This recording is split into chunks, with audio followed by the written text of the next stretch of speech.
It's Thursday evening. என்னடா அப்பாவும் புள்ளையும் ஃப்ரிட்ஜு கிட்ட நின்னு என்னமோ பண்ணிட்டுருக்காங்கன்னு பார்த்தா, ஸ்நாக்ஸ் செஞ்சு தரேன்னு சொல்லி எல்லாமே எடுத்து கட் பண்ணிட்டுருந்தாங்க. மேக்ஸிமம் இவங்க ஈவினிங் டைமில வீட்ல இருக்கறக்கான சான்ஸே இருக்காது. ஒர்க் விஷயமா ஒண்ணு வெளிய போயிருவாங்க, இல்லைன்னா ஃபார்ம் ஹவுஸ்ல ஏதாவது வேலை இருக்கும்.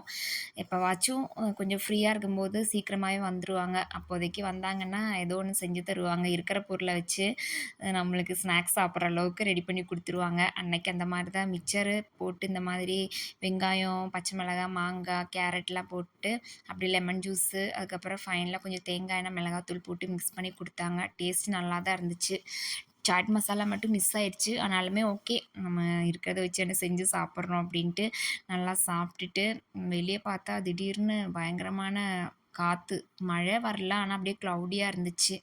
சரின்ட்டு அப்படியே பார்த்துட்டு, நல்லா சாப்பிட்டுட்டு, அதுக்கப்புறம் பார்த்தீங்கன்னா, நம்ம டெய்லி வந்து எக்ஸ்பென்ஸ் நோட் பண்ணிருவோம். அன்னன்னைக்கு என்ன செலவு பண்றோம்னு. ஜஸ்ட்டு சும்மா மந்த்லி வந்துட்டு ஃபைனலா கால்குலேட் பண்ணி பார்ப்போம். இந்த மந்த் நம்ம எவ்வளோ செலவு பண்ணியிருக்கோம் அப்படின்னு. அத அப்படியே நோட் பண்ணி வச்சுட்டு, அப்படியே அன்னைக்கு டே வைண்ட் அப் ஆயிடுச்சு.